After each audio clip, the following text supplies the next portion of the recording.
विषय से तो हम निपटे, मगर जो भी प्लीज भटके उसको समझा दीजिएगा। प्लीज बोलिए। जो भी भटके बैरिए सर बोलिए। माननीय अध्यक्ष जी, बहुत धन्यवाद आपका। 24 नवंबर एक प्रार्थना पत्र न्यायालय में दिया जाता है, जिसमें संभल में स्थित शाही जामा मस्जिद को सर्वे के लिए कहा जाता है कि इसमें हम सर्वे करना चाहते हैं। अध्यक्ष जी, सर्वे की रिपोर्ट उस दिन दी गई, सर्वे उस दिन किया गया। अदालत ने उसी दिन ही सर्वे तय कर दिया और उसी दिन ही 2 घंटे के अंदर पूरी प्रक्रिया कर सारों को संभल भेज दिया। संभल में जब इसकी सूचना हुई तो संभल की जामा मस्जिद की जो कमेटी थी, संभल में जो मौलानाओं की और जामा मस्जिद के सब कमेटी के लोग ने उस जो कमेटी आई थी सर्वे करने के लिए, उसको सहयोग किया, पूरी तरह से सहयोग किया और आसानी से सब कुछ समाप्त हो गया। और समाप्ति होने के बाद जैसे ही वो चले, उन्होंने जय श्री राम के नारे लगाने लगे, जिससे समाजवादी पार्टी नहीं पूरा संभल इसके ऊपर आक्रोशित हो गया, मगर फिर भी शांत रहे, तो चले गए। एक दिन फिर 23 तारीख को के लिए फिर बहस के लिए कहा गया कि एक मतलब हमें सर्वे करना है। 23 तारीख को ये कहा गया कि रात को हमारे संभल के उन अधिकारियों ने कि कल सुबह 24 तारीख को 7 बजे फिर दोबारा सर्वे होगा। मान्यवर जामा मस्जिद कमेटी और शहर के मौजूद लोगों ने उनसे ये कहा कि 24 तारीख की क्या जरूरत है। 24 ये आदेश जो हुआ है वो 29 तारीख तक अपनी सर्वे रिपोर्ट जमा करने का हुआ है, तो इतनी जल्दी क्या है। मगर नहीं माना गया। लखनऊ से आदेश हो गया कि नहीं, 24 को ही कराना है। 24 को क्यों कराना है? क्योंकि 23 के अंदर रिजल्ट आया। 23 के अंदर रिजल्ट आया कुंदर की विधानसभा का। वहां का रिजल्ट जो आया था उसमें सारे के सारे वहां के जो मुस्लिम वोटर्स थे उन सबके वोट डाल दिए गए, जबरदस्ती जितवा दिया गया वहां के। इसके ऊपर कोई विरोध ना हो, कोई आक्रोश ना हो, इस वजह से उन्होंने कहा कि इसको बदला जाए, इस प्रकरण को, और इसको इस तरह से तरमीम कर दिया जाए। सर्वे रिपोर्ट आ गई, बैठ गए। लोगों ने फिर दोबारा नारे लगाने लगे जय श्री राम के।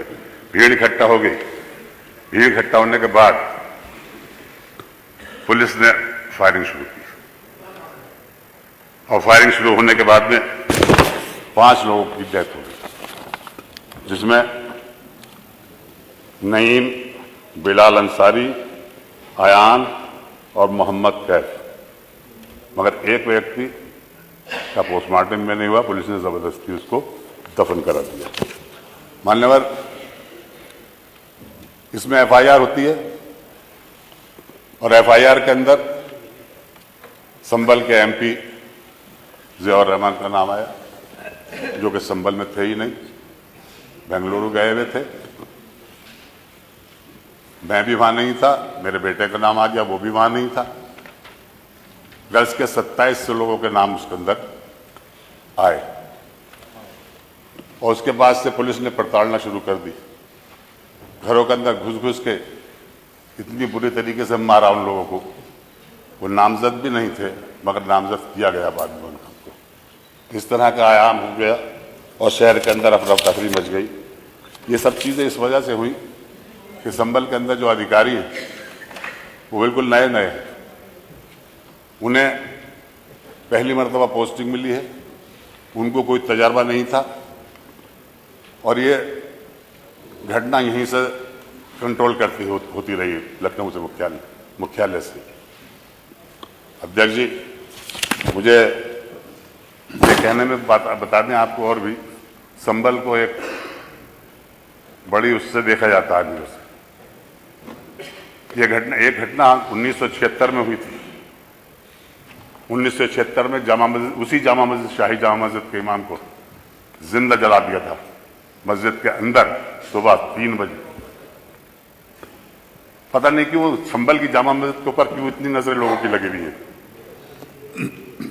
जबकि हिंदुस्तान के पार्लियामेंट ने यह कह दिया कि 1991 के बाद में कोई भी सर्वे नहीं होगा, कुछ नहीं होगा। मगर उसके बाद भी भारतीय जनता पार्टी राजनीतिक फायदा उठाने के लिए यह काम करती रही और इसका नतीजा है कि ये वाल हो रहे हैं। वहीं संभल में नहीं, सभी जगह होने लगे। संभल का मुख्यालय बनाना था, मुझे माननीय मुख्यमंत्री जी ने अपने कार्यालय में बुलाया था, मुझसे पूछा था कि संभल का मुख्यालय कहाँ बने, तो मैंने आपसे कहा था कि ये संभल के अंदर रखिए। आज भी संभल से वो 32-33 किलोमीटर दूर है। संभल में होता तो ये बातें नहीं होती, प्रशासन में होता, पूरा होता, हमला होता और ये बात हो जाती। और अब भी वक्त मुख्यमंत्री जी अगर अपने पर पुनः विचार कर लें तो। मानव एक झगड़ा होता है संभल में, एक बार फिर होता है। उस झगड़े के अंदर भी 9 लोग 10 लोग मारे जाते हैं। उस 9-10 लोग में 2-3 मुसलमान, बाकी गैर मुस्लिम लोग थे। इतना पीड़न हो गया और लोगों ने प्रचार करना शुरू कर दिया कि ये क्या है। एक माननीय मुख्यमंत्री जी, आपके एक मंत्री ने ये बयान दे दिया कि संभल के अंदर तुरक और खासाबों की लड़ाई। आपका नारा ना बंटने देंगे ना कटने देने का है। हमें क्यों बांट रहे? हम बटेंगे नहीं। संभल की जनता सब एक है और नेक है।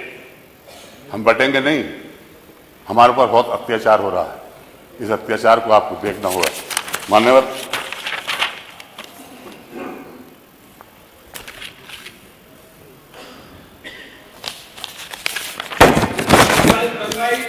यहाँ बैठे नहीं, आप बैठे ना, यू आर नॉट, नहीं आप जब जवाब दो देंगे नहीं, आप नहीं, आपका नहीं, जब आपको अवसर देंगे, आपको अवसर नहीं, माननीय अध्यक्ष जी, उसका जवाब संभल के अंदर नहीं, जब ये झगड़ा हुआ, ये बात हुई नहीं, वो जवाब तो समय पे आएगा। आप शांत रहे। इन लोगों ने झगड़ा कराया, भाजपा के लोगों ने, यह घटना घटी, 5 लोग मर गए। समाजवादी पार्टी के राष्ट्रीय अध्यक्ष आदरणीय अखिलेश यादव जी ने एक कमेटी का गठन किया, जिसमें हमारी विधानसभा के नेता प्रतिपक्ष की उसको हेड बनाया गया। जाने नहीं दिया गया, मना कर दिया गया, यहाँ उनको हाउस अरेस्ट कर लिया गया, वहां नहीं जाने दिया गया। किस बात को छुपा रहे थे? किस बात को छुपाया जा रहा था जो इनसे नहीं जाने दिया गया? ये जाते कुछ ना कुछ अमन की बात करते। इनका स्वभाव तो आप खूब जानते हैं किस तरह का है। और अगर इनको मना कर दिया, सबको मना कर दिया। माननीय मुख्यमंत्री जी, आप तो खुद ही किसी अपने प्रतिनिधिमंडल को भेज देते, मालूम तो कर लेते वहां हुआ क्या है, किसने किया है, कैसे किया है, किसने गोली चलाई, क्यों मारे गए लोग। इस तरफ को न देखकर ये हुआ। मैं आज फिर आपसे ये कहता हूं, आज भी आप ऐलान करिए इस विधानसभा के अंदर और यहाँ की कमेटी बनाइए, विधानसभा के सदस्यों की 10 कमेटी के बनाइए, 7 अपने तरफ के रखिए, 3 हमारे रखिए, दूध का दूध पानी का पानी हो जाएगा। अध्यक्ष जी, ये ज्यादती ना कराइए, बहुत ज्यादती हो रही है और खासतौर से हम लोगों को निशाना बनाया जा रहा है। हर ऐसे नारे लगाए जाते हैं जिससे हमें उत्तेजित करना मौका देते हैं, मगर हम उत्तेजित नहीं होंगे। हम इस देश के, इस प्रदेश के विकास के लिए काम करते रहेंगे। हमारा ये कर्तव्य रहा है इस देश को के अंदर कोई भी ऐसी गड़बड़ी हो तो हम आगे बढ़कर साथ दें। और हमें शक की नजर से देखा जाता है। हमें शक की नजर से क्यों देखते हैं? आप राजनीति करिए तो ऐसी करिए कि विकास के कार्य कराइए हैं, प्रदेश को आगे बढ़ाने का काम करिए। हिंदू मुस्लिम करने से कोई वो नहीं है। आज भी आप सर्वे का संभल में कराएंगे, कोई भी हिंदू और मुसलमान ये नहीं कह सकता कि झगड़ा हिंदू मुसलमान का, ये कोई नहीं था। ये तो प्रशासन की वजह से हुआ। अगर प्रशासन को ये फीडबैक नहीं मिलता कि तुम उस पर गोली चला दो, तुम ऐसा कर दो, सर्वे कराओ, अगर ये तो हम उच्चतम न्यायालय का धन्यवाद देंगे जिन्होंने ये ऐसा आदेश कर दिया कि जिससे आप कभी कोई सर्वे नहीं होगा। मान्यवर, संभल की घटना बहुत गंभीर है और इसको आप गुस्से में न लेकर समझदारी से काम लेकर करिए। ये प्रदेश आपका है। आपने ये कहा कि मेरे प्रदेश में आज तक दंगा नहीं हुआ। तो इसकी जांच तो कराइए, आपके इसके पीछे है कौन। आप डायरेक्ट अगर अपनी मालूमात के जरिए से जो आपको वहां के प्रशासन दे रहा है उसके आधार के ऊपर आप ये कह लें कि मुसलमानों ने किया है। उस मोहल्ले में, जिस मोहल्ले के अंदर हमारा सांसद रहता, पूरा का पूरा घेराव कर दिया, बिजलियां काट डाली, सब कुछ कर दिया। आप जवाब एक मिनट, माननीय अध्यक्ष जी, माननीय अध्यक्ष जी, मैंने मना किया, नहीं बोले। जहां तक मंदिर की बात है, अगर मंदिर का कोई वहां के पुजारी ये कह दे कि ये मंदिर जो है इसके ऊपर किसी ने एक ईंट लगाई हो, कोई ईंट छुई तक हो, कंक्रीट छुई हुई हो, आज वो मंदिर उसी हालत में बना है जिस हालत में था वो। वहां के लोग जो वहां के लोग जो उसको बनाने वाले हैं, उसकी चाबी जिनके पास है, वो चाबी आज उसी ताले की चाबी उनके पास है, उसी से खोला गया। जब मंदिर को खोला गया तो उसके अंदर जो मूर्तियां रखी थी उस एज इट इज वैसी रखी हुई है, एक भी कोई भी मूर्तियों का खंडन नहीं हुआ, कहीं नहीं खंडित हुई। मान्यवर, वहां के लोगों ने ये कहा कि हमारी आबादी इस जगह कम थी, हम 20, 25, 30 घर हैं यहाँ पर, बाकी सब मुसलमानों के, हमें मुसलमानों ने परेशान नहीं किया, मगर हमारे दिल के अंदर डर था, इस वजह से हम यहाँ से चले गए। वो संभल से बाहर नहीं गए मान्यवर, वो संभल से बाहर नहीं गए, संभल के अंदर ही रहे वो। और मंदिर के अंदर जाकर के बाद में उन्होंने डीएम को भी यही स्टेटमेंट दिया और प्रेस को भी यही स्टेटमेंट दिया कि हमें किसी ने भगाया नहीं है, हमें किसी ने क्या, जिस हालत में मंदिर आज था उसी हालत में आज खड़ा है। मान्यवर, उसके अंदर चढ़ावा आया, सिक्के मिले उसके अंदर, इतने पुराने सिक्के भी मिले, और उसको ये बताया जा रहा है किस तरह से आपको भ्रमित किया जा रहा है। मान्यवर मुख्यमंत्री जी, आप भ्रमित ना हो, वास्तविकता देखिए, मंदिर आज भी उसी हालत में है जिस हालत में वो था। 2006 तक उसके अंदर पूजा हुई है। वहां के लोग खुद कहते हैं, जो पूजा करने वाले हैं वो कह रहे हैं 2006 तक हमने पूजा की है उसमें, यहाँ किसी ने हमें भगाया नहीं है, किसी ने कुछ नहीं किया, अपनी मर्जी से गए। हमने अपने मकान बेच दिए, यहाँ के घबराहट रहती थी दिल के अंदर, इस वजह से बेच दिए, कोई किसी ने हमें सताया नहीं। और इसको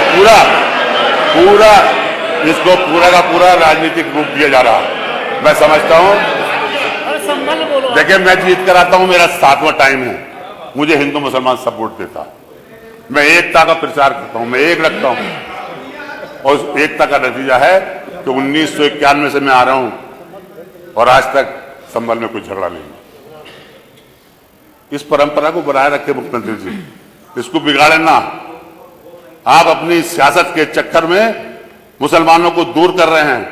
राजनीति के अंदर सबका हिस्सा होता है। आप चाहते हैं कि हम कुदरती को छीन लें, जहां 65% मुसलमानों की आबादी, वहां बीजेपी का जीत जाए, जहां के डीएम, जहां के डीएसओ, जहां का कमिश्नर, जहां का डीआईजी, अरे भाई शांत हो जाए, सबके सब लगकर मुसलमानों को वोट डालने नहीं दिया, छीन ली उनसे वोट की ताकत। उनके चेयरमैन जो वहां के थे, प्रधान जो थे, उनके घरों पर पुलिस लगा दी गई। इस तरह के आए, ये नतीजे सामने ना आए, ये बातें सामने ना आए, इसलिए ये झगड़ा कराया गया संभल के अंदर, जानबूझकर कराया गया भाजपा की सरकार ने। मैं कहता हूं माननीय अध्यक्ष जी, मैं तो ये चाहूंगा माननीय, आप इस सदन के अध्यक्ष हैं, आप अपने साथ एक कमेटी लेकर चलिए, आप लेकर चलिए और देखिए जाकर संभल में किसने क्या शुरू किया। आपकी बात आ गई। एफआईआर जो मरने वालों की जो एफआईआर हुई है वो भी बड़ी जबरदस्ती हुई है, उसके बदले पब्लिक नहीं मरा। अब बताइए कि हमारी मस्जिद, हमारे खिलाफ कार्रवाई, हमारे ही मर रहे हैं, हमारी मस्जिद हम ही मर रहे हैं, हमारे खिलाफ है, हमारे घरों के अंदर तोड़फोड़ हो रही है। ये तो ये चाह रहे हैं 2700 लोगों को नामजद किया गया, 2700 लोगों के खिलाफ एफआईआर, एकदम बुरा हाल। नहीं भाई प्लीज, आपका प्रदेश जवाब है, आप इस प्रदेश के मुखिया हैं, आपका फर्ज बन जाता है कि आप अपने प्रदेश के अंदर अमन शांति बनाए रखें, यहाँ कोई हिंदू मुस्लिम बात न हो, यह आपका फर्ज बनता है। इस फर्ज को निभाइए मान्यवर। आप मुख्यमंत्री ही नहीं, आप किसी पीठ के पीठेश्वर भी हैं। किसी भी जाति, किसी भी समुदाय, किसी भी धर्म के अंदर आपस में लड़ाने की बात कभी नहीं की गई, मेल जोल रखा गया। अरे हमने तो ये देखा मान्यवर, जवाब नहीं प्लीज, माननीय अध्यक्ष जी, हमने तो ये देखा कि हमारे इस आप गुजर साहब वहां से वहां पहुंच गए, अच्छी बात। माननीय अध्यक्ष जी, नंदकिशोर जी नहीं, हमने तो ये देखा 96 में नहीं, माननीय आप कल्याण देखिए सिंह जी की सरकार थी।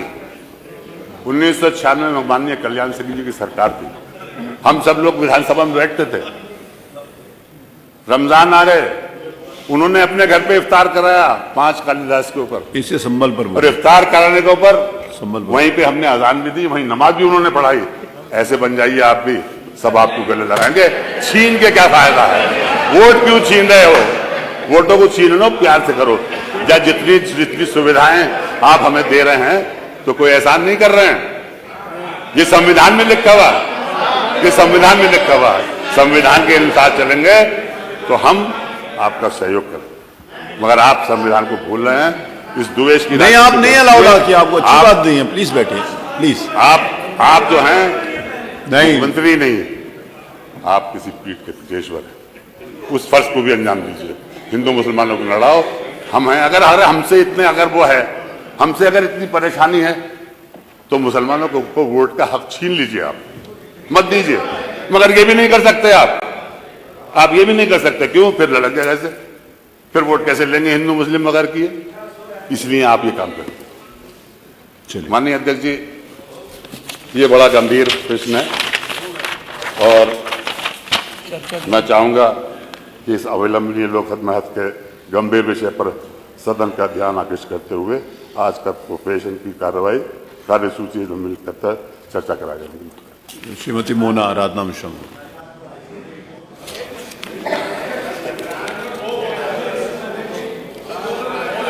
बुलवाता हूँ, इसके बाद बुलवा, इसके बाद मोना जी के बाद बुलवा। माननीय अध्यक्ष, मैंने बोला था 2 लोगों को बुलवाऊंगा।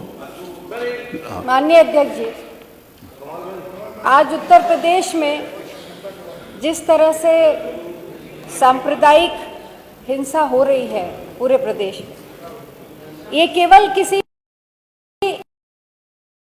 ये राजनीतिक विषय नहीं है, किसी विशेष व्यक्ति से संबंधित नहीं है। ये उत्तर प्रदेश की 25 करोड़ की जनता की सुरक्षा का विषय। मैं ये मानती हूं कि कोई भी सरकार और कोई भी मुख्यमंत्री ये नहीं चाहता कि सांप्रदायिक दंगे हों, प्रदेश जले। पर अफसोस की बात है कि आज उत्तर प्रदेश में 2 ऐसी दर्दनाक घटनाएं हुई जिसकी वजह से आज प्रदेश का माहौल ठीक नहीं है। विस्तार से हमारे वरिष्ठ साथी माननीय विधायक इकबाल जी ने पूरी बात संभल के बता दी, पर मैं शुरू करना चाहती हूँ जो इसके पहले की 13 अक्टूबर की जो घटना बहराइच में हुई, महसी तहसील में, जिस वजह से ये घटना हुई दुर्गा पंडाल में दुर्गा विसर्जन को लेकर के, पूरी घटना में माननीय अध्यक्ष जी उसको दोहराने से कोई फायदा नहीं है, क्योंकि मेरा आशय ये नहीं है कि कोई उत्तेजना पैदा की जाए, पर मेरा आशय सिर्फ इतना है कि जो तथ्य हैं उस पर चर्चा हो और केवल सदन को नहीं, इस प्रदेश की जनता भी जाने सच क्या है और सरकार का भी पक्ष आना चाहिए। जिस तरह से हम सब ने देखा, टीवी पर देखा, मोबाइल पे देखा, अखबारों में पढ़ा, वहां पर एक घटना होती है, जो पूरा प्रोसेशन निकलता है उस पर कोई काबू नहीं था। वो जाता है और जिस तरह के उत्तेजना फैलाने वाले उस पे गाने चलाए जाते हैं, अश्लील गाने चलाए जाते हैं। वो डीजे रोकने का प्रयास होता, उस पर कहासुनी होती है और अंत उसका तो सबसे बड़ा भयानक अंत होता है